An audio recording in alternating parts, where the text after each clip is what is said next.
Welcome to Horticulture, where a group of extension professionals and plant people talk about the business, production, and joy of planting seeds and helping them grow. Join us as we explore the culture of horticulture. Hello, I hope everybody is full of carbohydrates right now. I hope all you listeners are full of carbohydrates. I'm full of carbohydrates. So I hope you have that luxury in your life to just mostly be made up of carbohydrates. May and you too be cheese, full of carbohydrates. dairy wait products. Wait a minute. ABC, Bacon, though, is protein. So protein's carb loading. I had leftover Fazoli's that is from a program I had a week ago. So Yes. Isn't that Golden Italian oldie word for Fazoli's. carbs? Fazoli's literally means carbs. Yeah. Listen, Carbs. I did a program with an ag agent last week, and the rule of ag agents is that you have to feed people. And so we did that, and we got them lots of pasta and made them sit and listen to info about record keeping. Did it work? Did you have a good crowd? We had 20 people, man. I was super For record pumped about keeping, it. something worked. That was that's So not always the easiest Fazol. topic.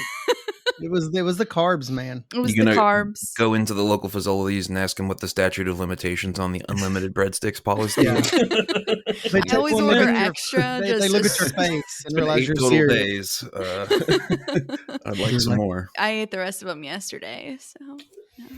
Nice. It comes with a lot, but then I ordered extra, not really realizing how many came with like your pasta as well. So it was just like carbs on carbs on carbs. I like that. I've been Stack them up. I have a more serious question to ask everyone. Oh, Fine, man. Brace fine. for impact. So this is based on two American cultural phenomena that I really like, but don't quite understand why people love it so much, and that is Taylor Swift and the NFL, which has just been everywhere, right? So I was thinking that's what sparked this idea. But, in the NFL and in all the sports, they have jersey sales that have like a number and it's the player, you can wear the actually, we have an NFL jersey owner joining us. She can weigh in on this in a second. But I wanted to throw out the idea of why can't could we get extension uniforms with numbers and our names on the back and then, sell them to the 3 people that would purchase them? And what number would you be if you had such a uniform? Number 1, I called it. Sorry, Lexus. Oh, wow. I despise that number. 00 for sure. Of course. Number 2 is okay. First place loser. That's fine. Brett?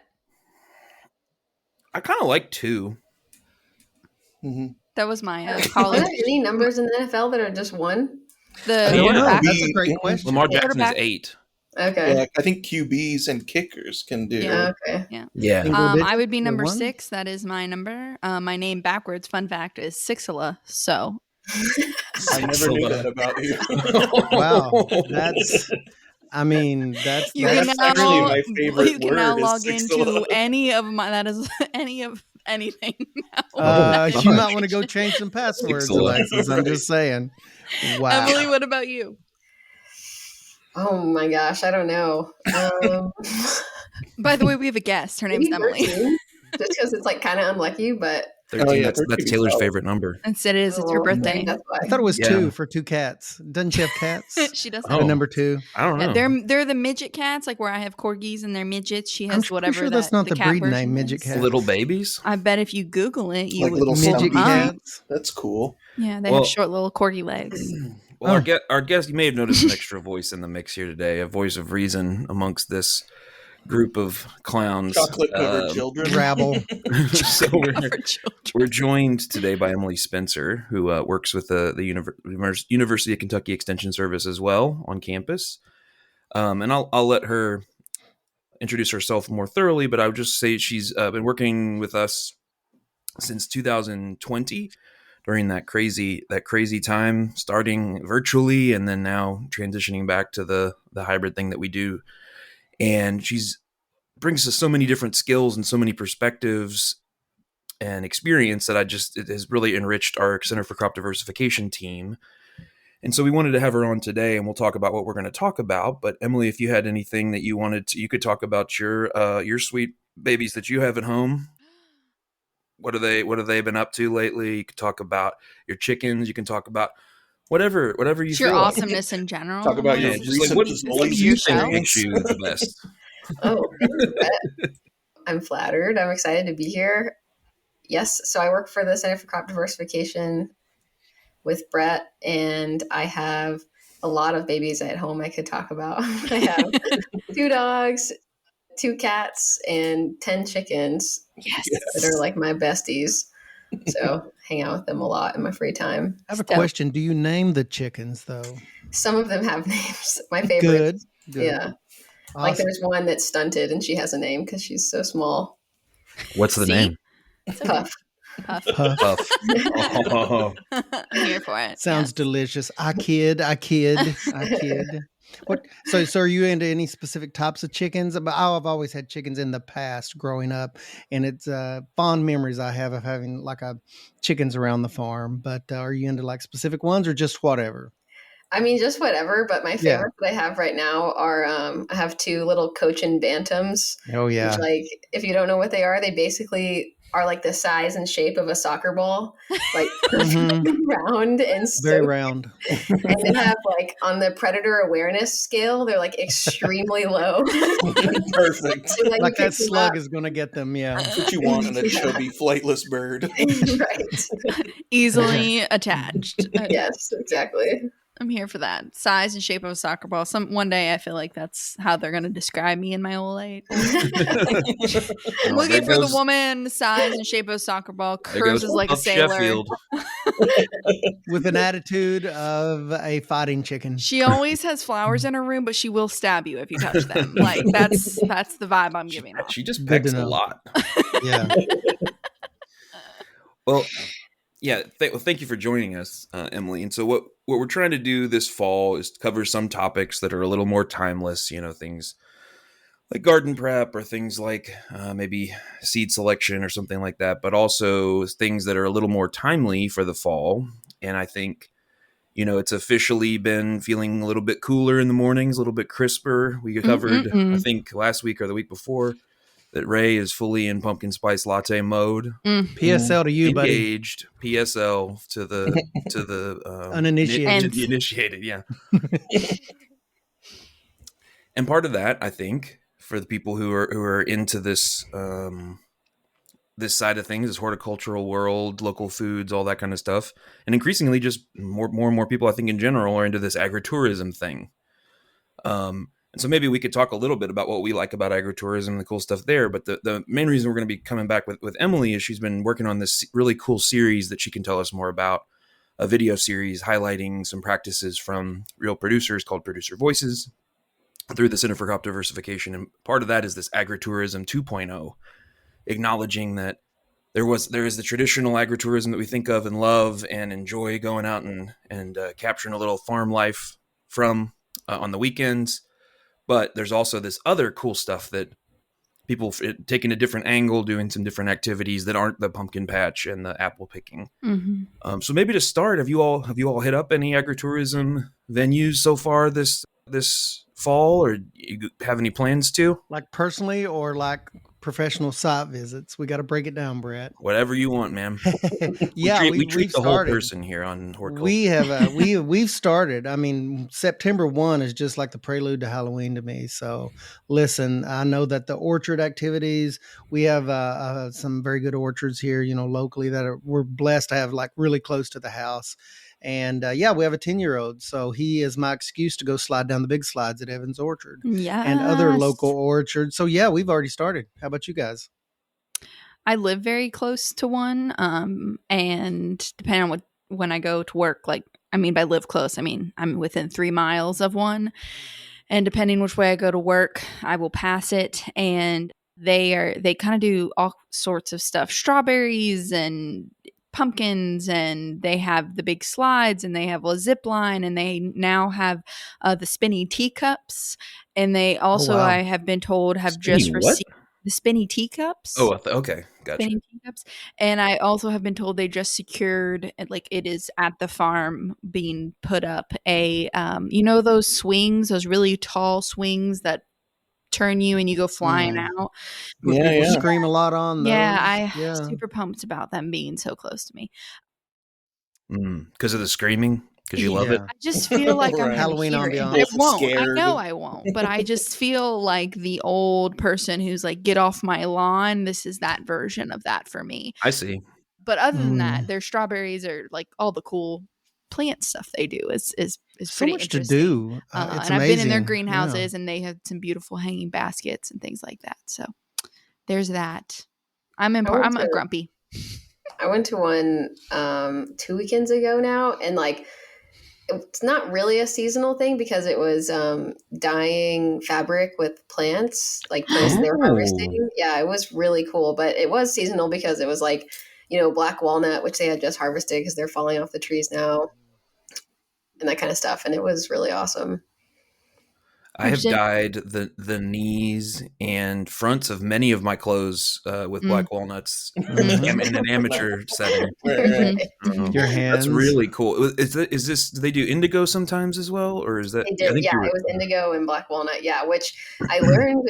This is kind of a side thing, but I learned that indigo is like similar to like a sourdough starter, where like once you get it going, you have to like keep the bloom alive and like keep feeding it and stuff like that, which is cool. Whoa. And also really difficult, I think. We could do a whole other episode on natural dyes because, like, I have learned a lot about them this year. It's a great idea. Super stoked and grew a bunch of plants and like did it. And anyways, sorry, side note, but that's so exciting. That's fun. Can you shout out where that was that you? Yeah, it was Among the Oaks herb farm. Yeah, Cool. Sarah.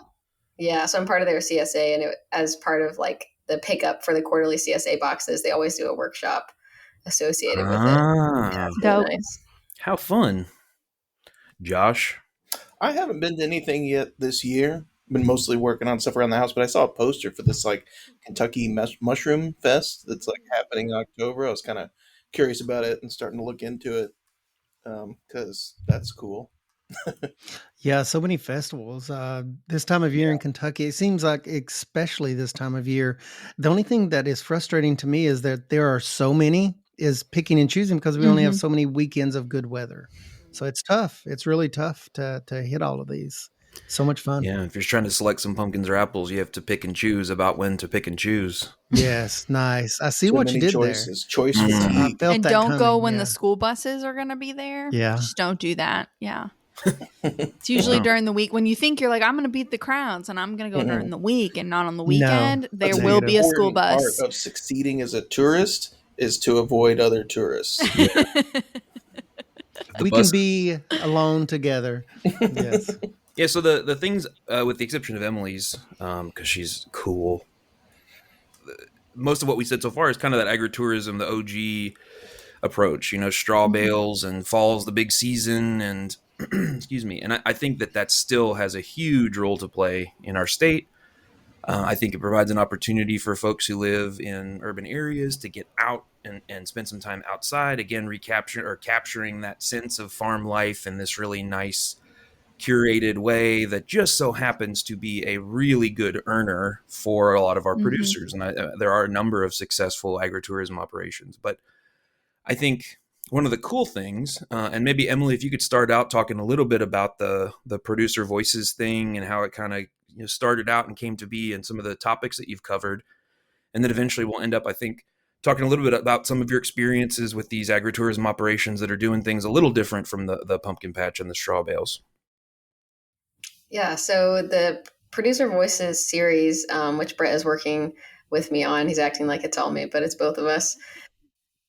It's essentially kind of taking the stories of farmers that are doing this really awesome work and using it as a training opportunity for other producers across the state. So we have, several different episodes that are in production right now. One is making time for marketing. We have like a relationship selling episode, this Agritourism 2.0. We have a really cool one on farm stores, like on farm retail. Nice. Operations and stuff like that. And yeah, but the Agritourism 2.0 has been like obviously really cool episode to film just because we get to, it's a little bit more creative and out of the box compared to, another episode we're doing is record keeping. And get to like really engage with these producers that have like these awesome ideas for all different reasons, why they're doing these agritourism opportunities. And kind of learning from them about, why they're doing it. I just imagine putting an explicit content warning at the beginning of the record keeping one just to get people to be like, what? And watch the whole thing. You need it to be provocative. Yeah. Parental You gotta have an advisory, angle. Good explicit marketing, lyrics. Brett. Record keeping Good video marketing. that's shaking up Kentucky. I will say that record keeping one is low key very, very good. I think it's going to be really cool when it comes out, but it's, if people watch it. Yeah. I'm gonna watch it. I'm gonna watch it. I'm gonna watch Yeah, we all have of them. some- They're we all have some exciting. cool, smart people talking on it, and that always is a draw. And I think, yeah, I just think in general the ethos of providing an opportunity for producers to share their information, but to do a little curation of the ideas and a little bit of like just trimming it. All of us could use the benefits of an editor sometimes to just make our thoughts a little more streamlined. Super, super cool. The on-farm store one, I think, is really interesting because it's covering very different scales and approaches to having a retail space. Cool. Like really, truly different, like very, very bare bones, minimalist, all the way through to maybe like almost like a small grocery store. But on the agritourism front, and I just, everybody else feel free to jump in. I'll be a little more quiet after this. Can you talk about a couple of maybe the ideas that, or the places that you saw that offered stuff, or the kind of the spurring of that initial idea that like, this is agritourism. It's just a different form of doing that. And then maybe any of the places that you've visited so far? Yeah.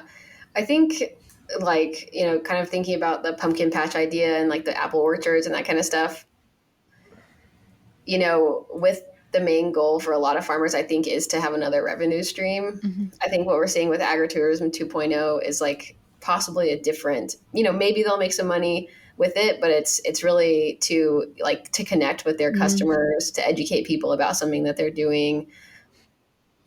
One producer we were talking to said that, she does on like farm to table dinners, and it like costs a lot of money. It takes a lot of time to set up, and she doesn't even count that as part of her like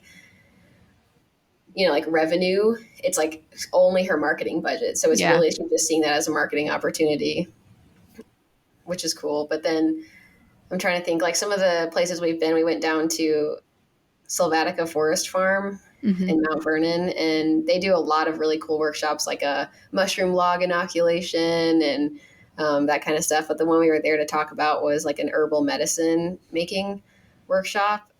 So, they have a lot of people who are just interested in, herbal medicine and the benefits of it and that kind of stuff. So they were providing this workshop for them and kind of utilizing like the stuff they have on the land that naturally grows. They could forage, and that kind of stuff, which was really cool. A totally different approach was we went out to Coleman Crest Farm here in Lexington, and they were having kind of like it's a little bit hard to explain, but kind of like a family reunion. Brett, is that how you would describe it?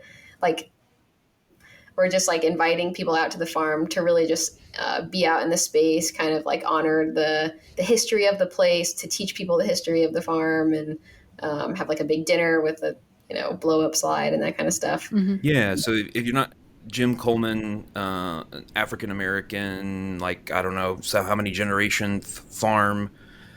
His family's been in his farm. He has this very interesting and compelling story about the farm staying in his family, and some really spectacular, amazing individuals in his family in the past, and their future vision. And I think part of it, the reason I even mentioned his race in the first place, is because I think that the family reunion thing you mentioned, he had called back to that as this huge part of his life growing up, that his whole family would come back to the farm once a year at least, and they would have these great times, and that he was trying to cultivate that type of feel and energy and environment on the farm. And I think in particular, there's a lot of reasons why that's important. One of the main ones to me that jumps out is just that cultural legacy of African American farmers in Kentucky would be very easy to lose, given rates of selling the farm, given all the long history of oppression, etc. And so I think that being able to kind of tell this story is a huge part of their approach, and I think it's a huge part of what they're trying to do, is get more and more people out to the farm to be able to just share that story, and maybe even have people imagine themselves, kids or otherwise imagine themselves in agriculture in a way that maybe they hadn't before. So yeah, that family reunion thing was definitely the way that I took it too. Emily, you mentioned something where I think a lot of people, when they think of agritourism, they think of sort of that you pick idea, like, or, and the slides and stuff like that. But, you're picking a pumpkin, you're picking a vegetable, you're picking a flower, strawberries, whatever. But a lot of like agritourism now, I think, is going to either like a workshop type design or, or that kind of share a meal. Like I've seen a lot of, I'm of course in the flower world. So I've seen a lot of like even people who are coming to the farm to like paint. And so they have somebody come in and do teach them how to paint a floral, something. But they're on the farm surrounded by the flowers, so it's not really as much about like the flowers themselves or the yoga in the flower fields or that style of agritourism, which is short, sweet, and to the point. Maybe it does or does not involve the farmer, but it's getting people around that, and then like the workshop side of it as well. And I've heard some people say like like Sylvatica Farm's a great one, like right, they're selling mushrooms, they do that, but then they teach people how to grow their own mushrooms. And there's kind of this idea, I think, with farmers, like, why would I teach them how to do that? They're not going to come back and buy that stuff from me at market or whatever. And it's not really like that. Like, I think my experience with that, as well as what I've seen other farms do, is you can sell them a kit or do a workshop and teach them how to design, and if anything, it gives them more of appreciation for what you do and it connects them to you a little bit more.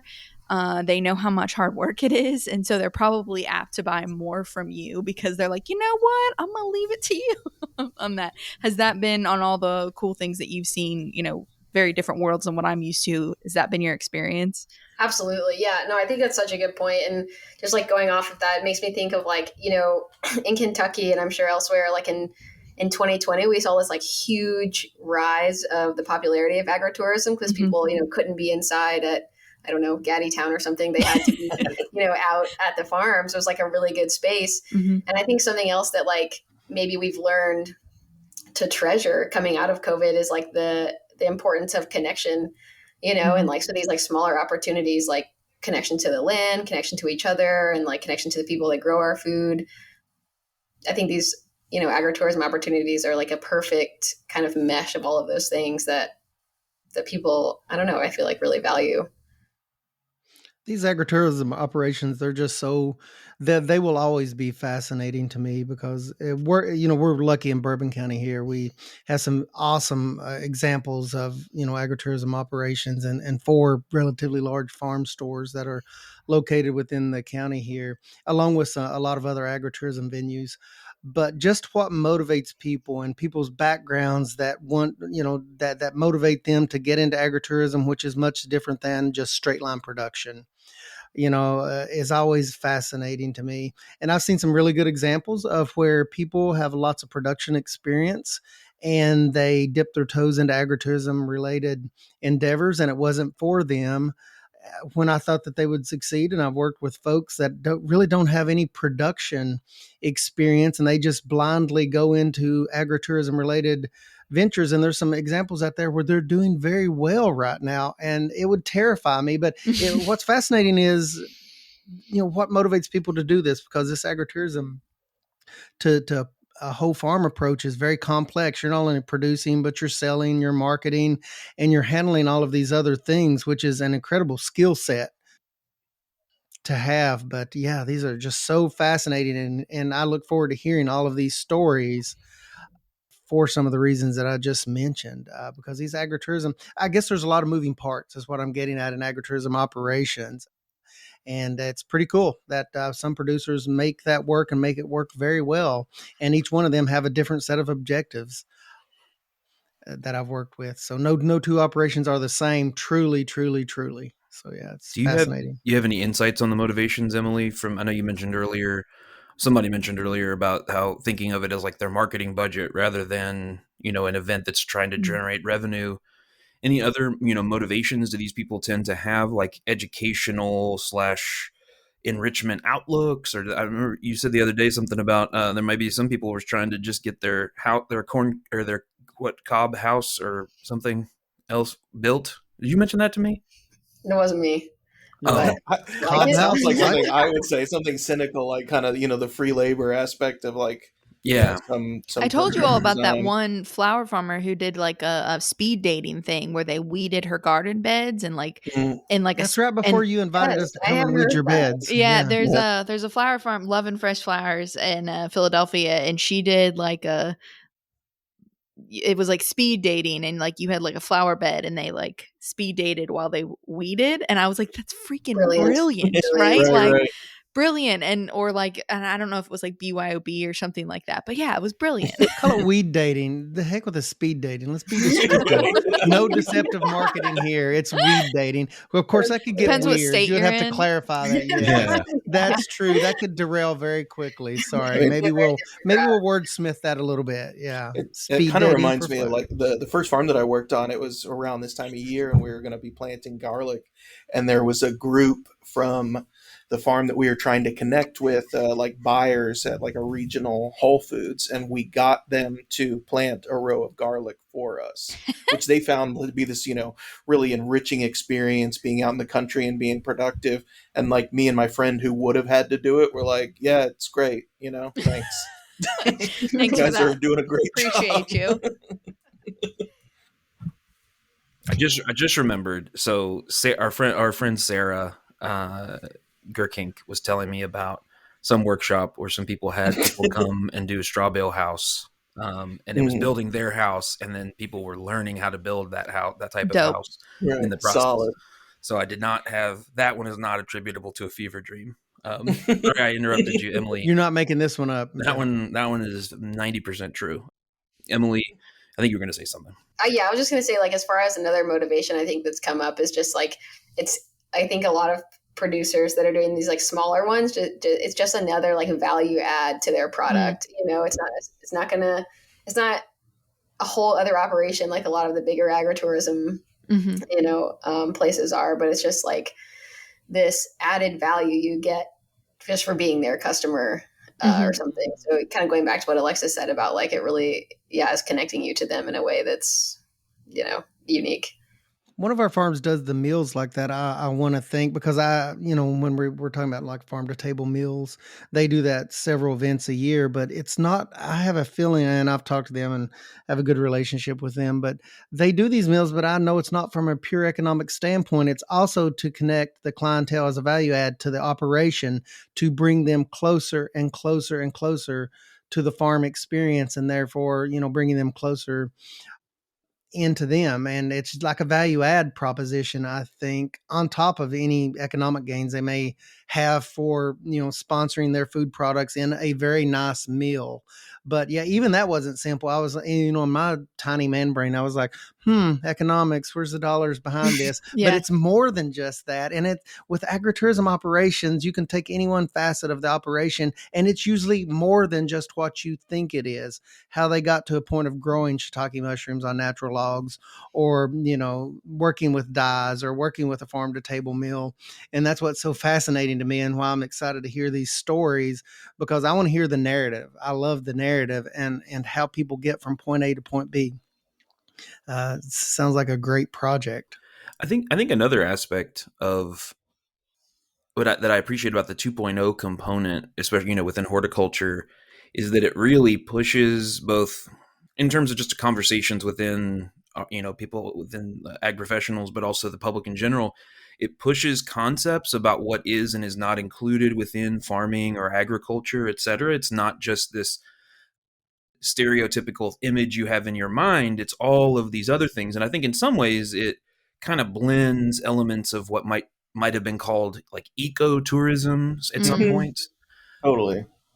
Which, could mean all kinds of different things, but it really emphasizes that general kind of connection to the land, and then the just wide variety of crops like in horticulture that we have. Is that, I mean, like, would you say, Emily, many of the farms that are doing some of this 2.0 stuff, do they feel a little more non-traditional, or is it kind of a mix that you've seen? Kind of a mix, but I mean, probably leaning to the more non-traditional. It's horticulture, remember, Brett? We're That's a bunch of right. renegades. Yeah, right. By default, by definition. I would love to hear about some of the ones that are like maybe start like most non-traditional to, the everyday one, or as close to the everyday one we're used to. Like, Well, just before you, will off you the just top of your head.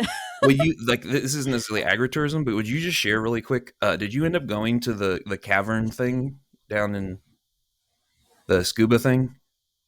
Oh, no, I didn't, sadly. No, Okay. I haven't gone yet. The Okay. scuba thing. Still on the agenda, but Could you just say what that is? I had never heard of that, and it feels, I don't know if it's not really, I mean, maybe it is agritourism, I don't know, but can you just say what that is? It's cool as, I mean, it's definitely ecotourism. yeah. We're like combining them, but it's this like old quarry down in Hopkinsville that is like, I think it's like 150 or 200 feet deep. And it's filled with water now, and it's like super clear, and they've sunk a bunch of like school buses and boats and all this crazy stuff years ago. And now it's like this like regional scuba diving destination that It sounds interesting, but also terrifying. Yeah, a little bit. I've seen photos, and it's actually like really cool. And like, fish have like made homes in these like old buses, and it's just like I don't know, like a very it's like a picture down into the deep. There.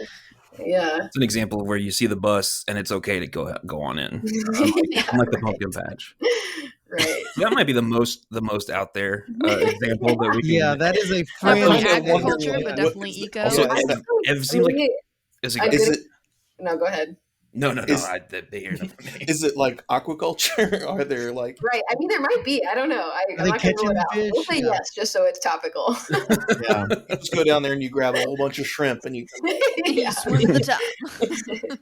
I grabbed a tilapia. A good example of one that's like kind of a traditional place, like Shaker Village. It's like this, like we have this idea of like what it is and like what you go there for, but they're really dipping their toes into these like more unique, like agritourism, ecotourism things of like really like paying attention to like, the bugs that are here, just different times of years, and doing like specific tours for that kind of stuff, or like maybe like a full moon walk to kind of like ground yourself and that kind of stuff. And I think that's a cool example because it is like,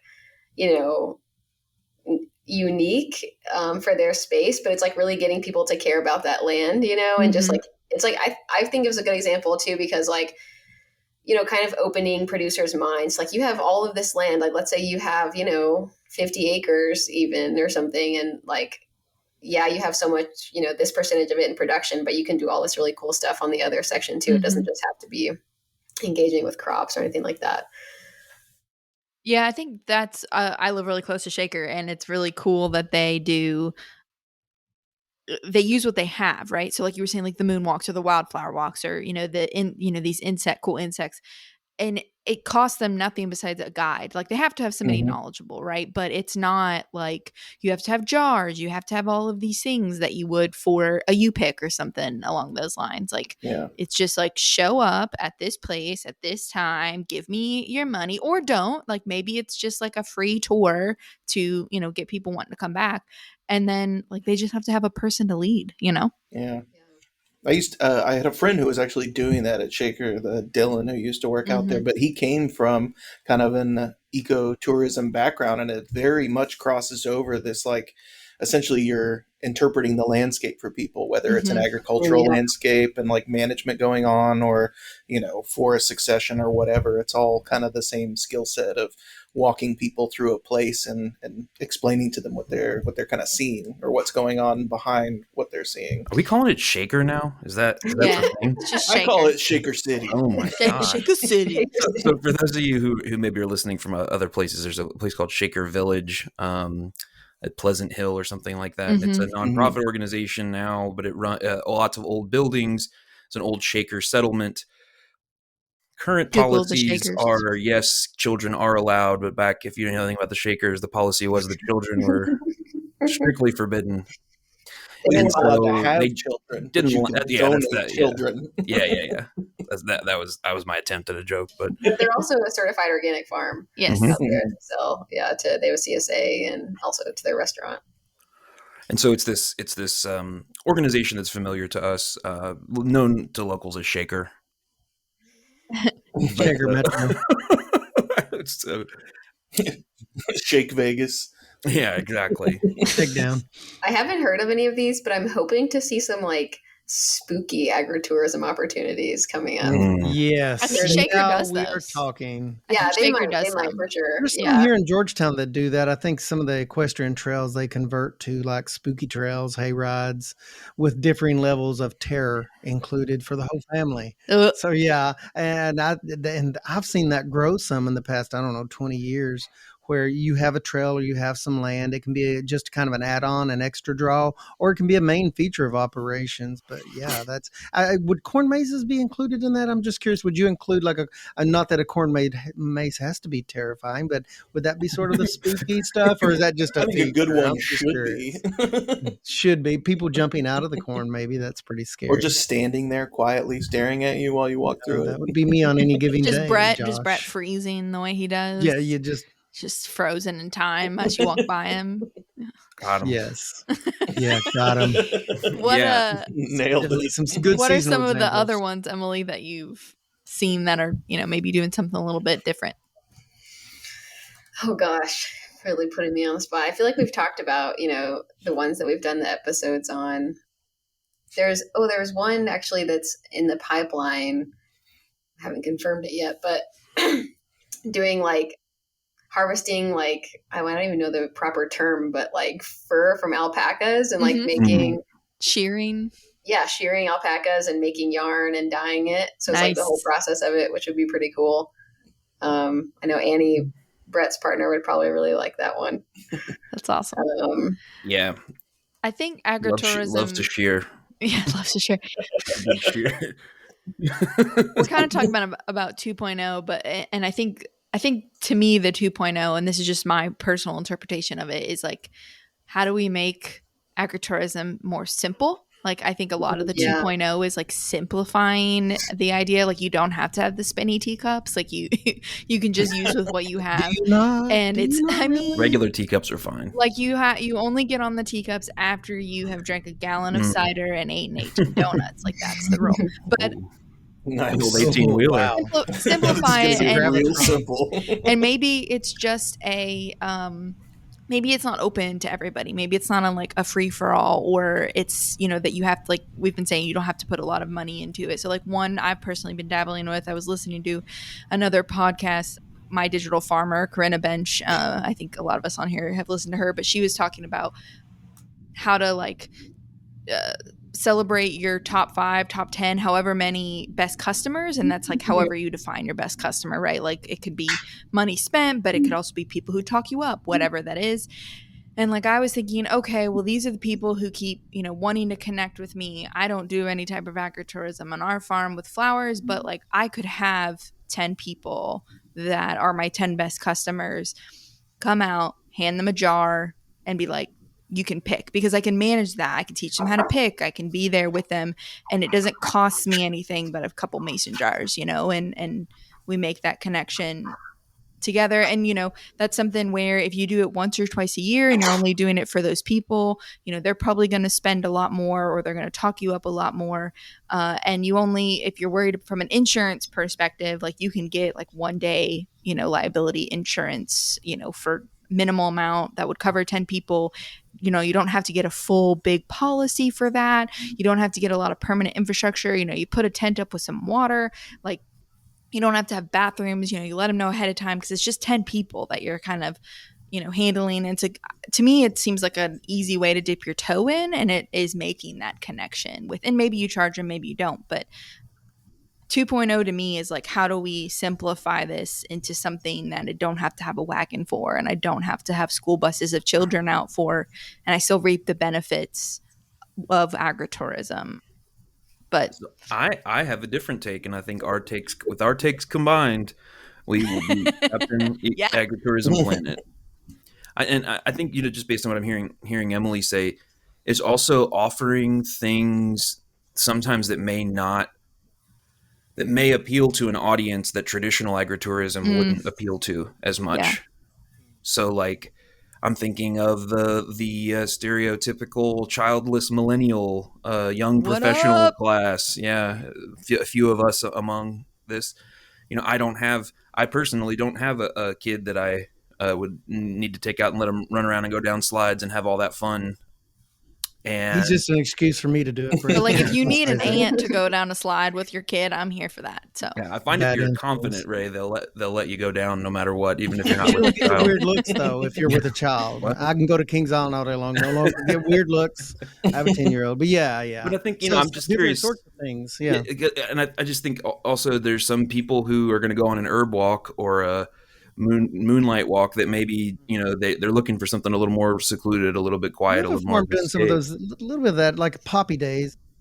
Alexis, I think you've helped me out with some issues out of Middle Springs, and they're of that exact mindset, Brett. They're looking for different things. That they're really like even on the fringe of horticulture, not radically, but they're looking for things to differentiate themselves. I think they've had a Lily Day and a Poppy Day and photo Daffodils. ops days, daffodils. They had the daffodil days and did very well with that. It's not like it's really really super different, but they're very targeted on very specific things, and they've done really well with just having theme days.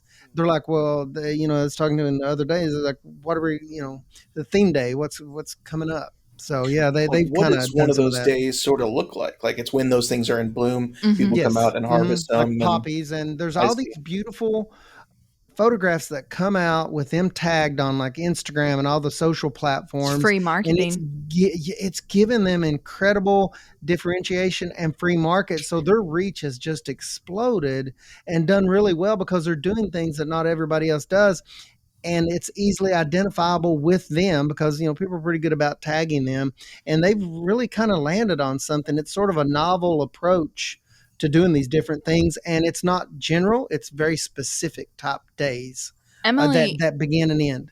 you hit on something which I think was like so cool and important, is that, if you have a farm and you're not necessarily growing on all of it, that doesn't mean that you can't make some sort of money or market the other parts of your farm, and in a very simple way. And so one farm I know that's doing that, and maybe a little bit more intensive than what you're talking about, but like could easily be back down. So Riverbend Blooms is a flower farm down in Bowling Green, and what she's done this year, they have a really big farm. They do corn and soybean and things like that as well. But what she's done this year is they have all these like essentially cover crop fields, like a field of red clover, a field of Crimson clover. different wildflowers, a field like there's all these different fields, and she got a grant to get those tall flags that like can see as you drive by. And she put them all in order, and she's got these flags that say like field 1, field 2, field 3, and she puts online like when each field is blooming, and people can come whenever they want to those fields. She's not necessarily there, and they reserve a spot online and in her calendar, and like people can come out and get their photo taken like with their family, or they can even come pick some flowers if they want. I mean, they're not that, but what that seems to have done is when she does have a pick, or she does sell bouquets off the farm for like the actual product, people know all about her. They've been to the farm, they know where to find her. They found and all those photographers tag her farm, and so people are like, where is this? And so yeah, she's managing those, but then she's gonna flip them and she's gonna crop those. So she's giving herself a cover crop, she's improving her soil, and then later she might move those somewhere else. And so she's improving her farm's soil structure or pollinator habitat, doing all those things we tell you to do, but she's getting something out of it. And if that means that you're just like getting an NRCS grant and putting a couple acres in, pollinator field, and then like telling people they can come walk around on it, other than insurance, I mean, it's kind of a low key way to market yourself. I got a question for you guys. Anybody that has experience with this, but is the story of agritourism operations in Kentucky generally the story of families? Just rattling around my head. I mean, is the whole family involved, or is that a typical situation from your guys' experience? I would love to hear, any kind of insight you guys could provide on that. You mean in terms of the people who are hosting the ag tourism? Yes, like Or they have like a plot of land or a location. I mean, is it pretty What typical? have you seen, Emily? Yeah. I mean, I think like if I think back to these more like traditional agritourism opportunities, I would say yes, just because they're really big, but they're like more child focused. Mhm. I mean, not Okay. always. I mean, Yeah. I go to the pumpkin patch with my friends, you know, Sure. There's a little without kids. sneaky and honest in all Get of your us. face Yeah. painted. Yeah. Mhm. And I haven't, no, nothing comes to mind right now, but I'm sure there are also really niche ones targeted towards children as well. You Yeah. know, I mean, but And even like, even on the management side, right, Ray? Like, yeah, just the yeah. whole thing, because, sometimes these operations are considered, all hands on deck within a yeah. family, adults and children, or Mhm. other relatives, or I don't know, family units sometimes could be more conceptual, like a community unit. But it seems like it literally, for these operations, they're so complex and so big, it either takes a village to raise them up, or it takes a rather large family unit to manage all of these different pieces to the operation. And that's another fascinating thing to me, is that there's usually some kind of community component or some motivation to make people want to do these things and then sustain these things. Like, no one person can maintain these, especially the larger agritourism ventures and operations. It takes more than just that. And I've never personally worked with one that's just like a single person and that Right. hires all the labor out. I've never personally seen that. I'm sure it's out What there. is among the Oaks though? I mean, those are the people that work there, right? For like Yeah. their type Yeah. of Just stuff. two people. Is it cool? I think one typology of agritourism management structure, et cetera, or history that I've seen. It's not universal by any means, but it is. There's a traditional, tobacco, cattle, something or other farm, and the commodity stuff isn't doing as good as it used to, or it's just whatever. And so in some cases, to gender it a little bit based on what I've seen, the wife will start doing some agritourism type stuff, and then they realize, holy moly, we just made a lot of money doing that. Retail prices are different than wholesale. So Yeah. then there's more involvement and kind of a transition toward doing more of that agritourism focus, or if again, this is not universal at all, but in the more traditional, if the husband's the farmer and the wife is sort of the business manager of the operation, the husband will come up with good ideas for how to structure the pumpkin patch, or how to install such and such thing that in a way that's going to work really well for the classes to come out, or for people to come out, or whatever, or grow particular varieties, or figure out how to grow this or how to grow that. And then over time, there's sort of that combination. I think in some of the agritourism 2.0, sometimes you'll have both parties within a relationship or the whole family involved right from the get-go, because they're kind of all on the same page, and it's not an adapting away from one style of Production farming to agriculture. another. Yeah. But I think in general, yeah, anyone who's been successful would tell you that community support is absolutely critical, especially ongoing community support, not just the one time a year that an individual will come Yeah. out. There's a little bit more of a buy-in and seeing value in having that nearby too. Alexis was talking about the being 3 miles away, and there's aspects about it that are not necessarily exciting. And that can, being a good neighbor can be a part of that, I think, too. But yeah, that's a really interesting question, right? Yeah, just I've seen so many different scenarios. There's little smaller operations that are more compact, than there's these larger sprawling operations that incorporate both elements of traditional ag and then deep holes of water with school buses buried in them and everything Yeah. in between. Once again, there's no two that I've ever worked with that are the same.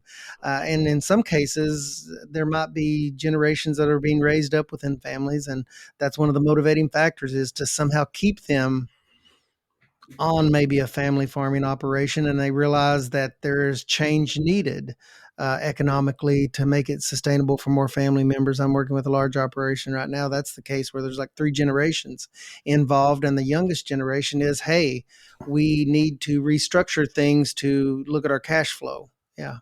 So all kinds of motivations. I had a question for Emily that I have Is it about already donuts? forgot. Cider donuts? I'm trying Please. to listen more instead of like thinking about my retort, which means that I forget what I was gonna say, and I'm You know like, what? I You know what was remember what you happening. said, but I don't know what I'm supposed to say. There's your first mistake. Why are you listening to everyone else? You should be ready with your own Well, comment. okay, then I'll ask this as we kind of like. Oh no, I remember, Emily. When can we find these video, you talked about a lot of Yes. different really cool videos that you guys have been doing that I'm super excited for. When and where can we find those? So Rough timeline. It's rough timeline, very rough timeline. Real rough. We now have a computer that can actually process the 4K video, so now we're rocking and rolling. Nice. But sometime in October, we'll have the first episode at least up. Definitely on the CCD website, the CCD YouTube page, and then Facebook, and hopefully it'll be shared out, among people. I'm gonna share the crap out of it. It'll all be my different everywhere you platforms. look. Everywhere. You can't escape it. Well, Awesome. I'll also just mention, in addition to all the other things that she's doing, if you've noticed, if you're a follower, a longtime follower of the CCD social media, and you've noticed an uptick in quality in the last, several months, Yes, I have. that is attributable to Emily doing that. And she's done a fantastic job, and I think just so much better than I could even imagine doing at this point. And so, yeah, really, really proud of that. Also, perhaps Emily's greatest quality is she is a day one horticulture podcast listener. Nice. Damn, every episode.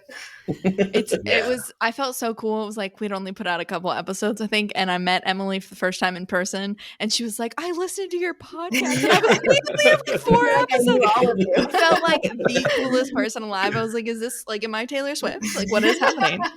We've got to use video so we could be recognized, Alexis. We've got to add this video component I to know. that. Listen, I'm fine with it. I look fine today. It's just one button away. That's all we need. I just need to push the button. I should be videoing everybody for our Instagram. Everybody say hi.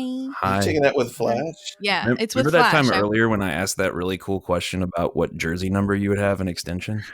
Yeah. Brian's top phone number. It went about as well as it just did now. Yeah. All right. Well, let's close out this episode. And Thank I'm you gonna so ask... much for visiting with us, Emily. Yeah, really no, but I appreciate have I a really look forward to this question. series. I'm excited. You guys. Sorry, I was Don't listening cut me to off. myself talk. No, I Did you know. say I something? would never. All right, really quick. All right, if you were going to do any type of agritourism, like sky's the limit, you have all the money, all the land, all the whatever that you need, what would you do? Josh, go. CSA potluck with farm tour, probably, Okay. All right. because it would be interesting what I'm doing with the land. And So it would you're take doing like all full, day. like the whole meal, the full your service pigs. showcase deal. Love it. Yeah. Cool. Okay. Ray. Non-timber forestry products, old growth stand with paths and things like that. Maybe a fairy garden in the middle. I don't know. Nice. Brett. Just saying. Felled tree, hardwood reclamation and drying, processing and drying. Ooh, So, cool. Emily. High dollar.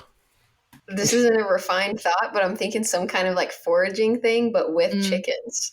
Yes. Like they the just like chicken tag angle. along next to Train- you and you're like, training the hey, chickens to forage Pup, like what's pigs. up? You know, there's like the four Taking the tails bird on Lord of the up. Rings. Get out there. Tails. Yes.